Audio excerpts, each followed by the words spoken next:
એવા સર્વે વહાલા વૈષ્ણવોને અમારા જય શ્રી કૃષ્ણ. વૈષ્ણવો, આજે આપણે સત્સંગ કરવાના છીએ ઉકા હતાની વાર્તા પ્રસંગ 57માં પહોંચ્યા છીએ. એ પહેલા આપ સર્વે વૈષ્ણવોને વિનંતી, તમે અમારી ચેનલ પુષ્ટિ માર્ગીય વૈષ્ણવ પરિવાર સબસ્ક્રાઇબ ન કરી હોય તો અવશ્ય કરી લેજો, જેથી તમને પુષ્ટિ માર્ગને લગતો દરરોજનો સત્સંગ છે તે મળતો રહે.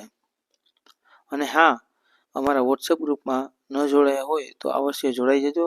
અમારો વોટ્સએપ ગ્રુપનો નંબર છે 9499668042. આ નંબર તમને અહીં સ્ક્રીન ઉપર પણ દેખાતો હશે. તો જેમાં તમે જય શ્રી કૃષ્ણ લખી મોકલશો એટલે અમારા વોટ્સએપ ગ્રુપની લિંક આવી જશે, જેમાં તમે જોડાઈ શકશો. અમારા વોટ્સએપ ગ્રુપમાં માત્ર ને માત્ર પુષ્ટિ માર્ગીય સત્સંગને લગતા જ મેસેજ આવશે, કોઈ વધારાના મેસેજ આવશે નહીં. તો હવે શરૂ કરીએ વાર્તા પ્રસંગ 57માં. આગળ આપણે 56માં વાર્તા પ્રસંગમાં જોયું હતું, તો ત્યાંથી વાત અધૂરી હતી, એટલે ઉકાને પાછી જાણવાની ઉત્સુકતા હતી. એટલે બીજે દિવસે ઉકાએ છે આતાને પૂછ્યું હતું કે લે કાલની વાત તને પૂરી સમજાવું. જ્યાં સુધી આતાએ જણાવ્યું કે જ્યાં સુધી જગતમાં વૈરાગ્ય ઉત્પન્ન ન થાય ત્યાં સુધી પ્રભુમાં ભાવ થતો નથી. પણ જે પુષ્ટિ રસાત્મક જીવ છે ને પોતાની સ્ત્રી અંગમાંથી પ્રકટ થયેલ છે, એવા શણગાર રસ ધન ઊંચામાં ઊંચા ભગવદીય હોય, એની કૃતિ તો પ્રભુમાં બધાય ભાવની પૂરણ હોય છે.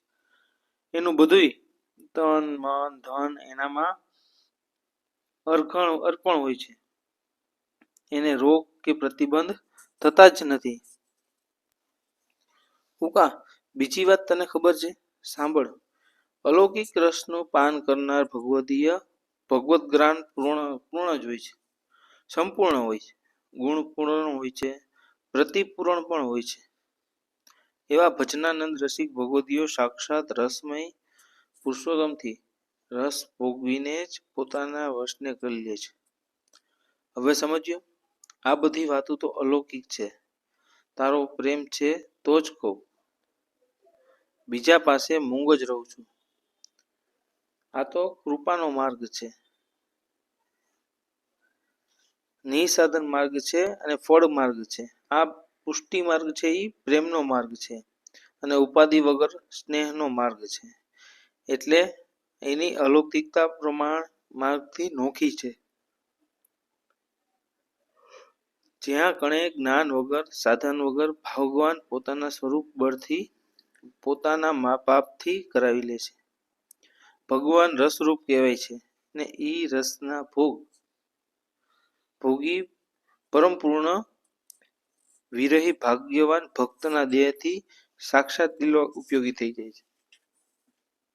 તે ભગવાનની ચરણરથથી ભગવદીયના દેહનું નવાપણું થાય છે. પછી એના જીવનને અનુરૂપ આપ શ્રી થઈ જાય છે. એના પ્રાણરૂપ થાય છે. પછી એની વાણી રૂપ થાય છે. પછી એના કાન આંખ રૂપ થાય છે અને પછી એના મન રૂપ થાય છે. વધારે તો શું, પણ એના આત્મા રૂપ ભગવાન થાય છે અને એના મનમાં અન્મય રૂપે પ્રાણમાં પ્રાણ રૂપે થાય છે. ઇન્દ્રિયોમાં ભોક્તા રૂપે થાય છે. પ્રભુ તેના રૂપ થઈ જાય છે. આથી તારે કંઈ હવે વધારે સંબંધે પૂછવાનું છે? એ ભક્ત તો રોમ રોમથી ભગવાનમય બની જાય છે. તો ઉકાને હજી એક સવાલ થયો કે આતા આ બધું તો આવ્યું, પણ એની ક્રિયારૂપની વાત તો આવી જ નહીં. ત્યારે આતા એ છે મૂર્ખા, આ બધા અંગમાં પોતે વધાર્યા પછી ક્રિયા બીજાની ક્યાં રહી? પછી તો દાતા અને ભોગતા બેય પોતે જ થયા. એમાં તારે ક્યાં કંઈ પૂછવા પણ જ રહ્યું. હવે આ વાત જ્યાં ત્યાં કરતો નહીં, મૂંગા મોઢે બેસી રહેજે. હવે વળી કાલ પૂછજે. એટલે ઉકાએ જે વાત પૂછી હતી આતાને કે પ્રભુના માર્ગમાં કામ ભાવનાની બુદ્ધિએ વર્તતા હોય તો એનું કેમ?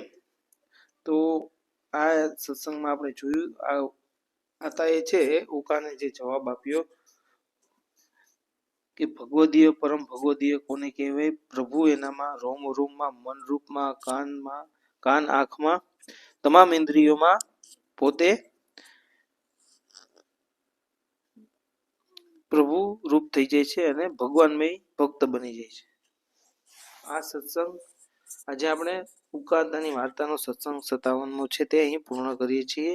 આગળના સત્સંગમાં આપણે ફરી મળીશું આવી સરસ મજાની ઉકાતાની જે વાર્તા છે એ વાર્તા પ્રસંગ સાથે.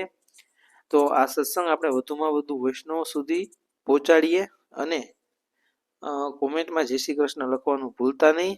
અને અમારો આ સત્સંગ ગમ્યો હોય તો અવશ્ય એક લાઈક કરજો અને કોમેન્ટ કરજો અને વધુમાં વધુ પુષ્ટિ માર્ગીય ભગવદીય સુધી આ સત્સંગ શેર કરશો એવી અમારી